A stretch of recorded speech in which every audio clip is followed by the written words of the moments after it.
Hello students, hope you are safe and sound at home. We shall begin our next chapter of political, that is civilizing the native, educating the nation. In the earlier chapter, we have studied how British rule affected Rajas and Nawabs, peasants and tribals. In this chapter, we'll read when the British came to India and what are the effects and implications came to students' life. The British wanted not only the conquest, the control over the revenue, but also had a cultural mission. What are the changes were to be introduced? We'll discuss in this chapter. Next topic is how the British saw education. British had some ideas of education, that how India were to be educated. Next topic is the tradition of Orientalism. James Mill went to Calcutta, appointed as a junior judge at Supreme Court in the year 1783. He was linguistic. Linguistic means who knows and studies several languages. He studied Greek, Latin, Oxford, knew French and English, Persian, and later on he learned Sanskrit. During the time, he met Harry Thomas Corbrook and Nathaniel. Both were interested in discovering the ancient India. They felt that India was glorified during the past. However, during the recent time, glory has been declined. They were working for the establishment of Madrasa and Calcutta for Hindu college in Banaras. Both were trying to maintain both Sanskrit and Persian language in India, and they believe if British really win the hearts of Indians, they must keep all the ideas and thoughts and the philosophies. As a result, they promoted Indian language, Indian culture. Jonas, along with Coolbrooke and the Thomas, started General, which is known as Asiatic Research. He explained and they tried to translate the various ancient texts from Sanskrit language into an English language. There was another aspect of which opposed the idea of Orientalism, which was introduced by James Mill. He explained the Orientalism is full of error. Thomas Macaulay, who emphasizes India is uncivilized nation. He also explained that single shell of goods library was a worth whole native literature of India and the Arabia, and also emphasizes to teach English. Mainly, they focus on the learning of English language. India was studying in Pathshala or Gurukul.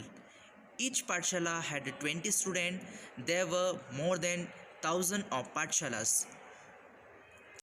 Before in Pathshala, students used to study about the harvesting or agriculture. The time was not fixed at that time, but now there is a systematic version of studying in the class. Time is fixed. Gradually, the concept of Pathshala was declining under the British India. The English Education Act of 1835 introduced, brought a compulsory English as a medium and for the higher education. They stopped Calcutta, Madrasa and the Banaras Hindu College because their class were in the vernacular languages.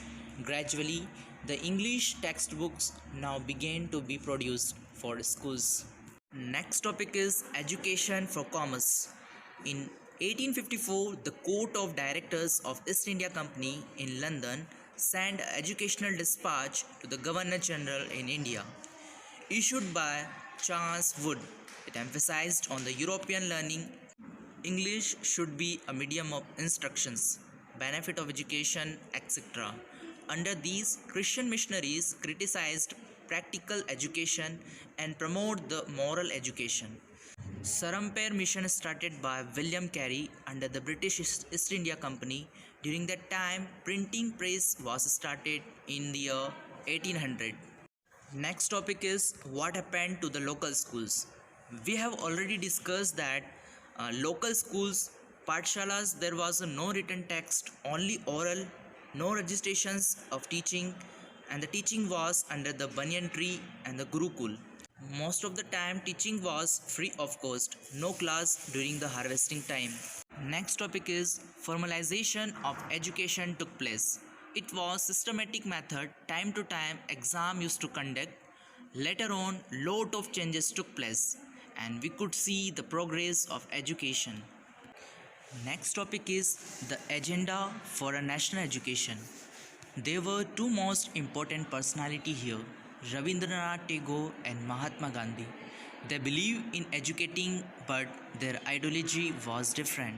English education has enslaved us. Mahatma Gandhi said there was poison in the education. It was sinful. It enslaves Indians. Mahatma Gandhi wanted an education that could help Indians recover their sense of dignity and self respect. Gandhiji also felt that Indian languages should be the medium of teaching. He focused on reading and writing rather than oral knowledge. He argued that education must develop a person's mind and soul. Next topic is Tagore's Abode of Peace. Rabindranath Tagore started the institutions in the year 1901. As a child, Tagore hated going to school because he felt like a prison in school. The experience of his school days in Calcutta changed the ideas of Tagore in the education field. He wanted to set up a school where the child would be happy, free, and grow creatively. Tagore felt that childhood should be a time of self-learning. Tagore emphasizes that creative learning should encourage within the natural environment, so he chose to set up his own school 100 km away from Calcutta. In many ways, Tagore and Gandhiji thought about the educations. Gandhiji was highly critical of Western civilization and its worship of machines and technology. Tagore wanted to combine elements of modern Western civilizations. He emphasized the need to teach science and technology at Shantiniketan. Many thinkers given the views regarding the way a national educational system could be fashioned. Some wanted to change within the system. The debate about the national educations continued till after independence. With this, we wind up this chapter, Civilizing the Native, Educating the Nation. Thank you.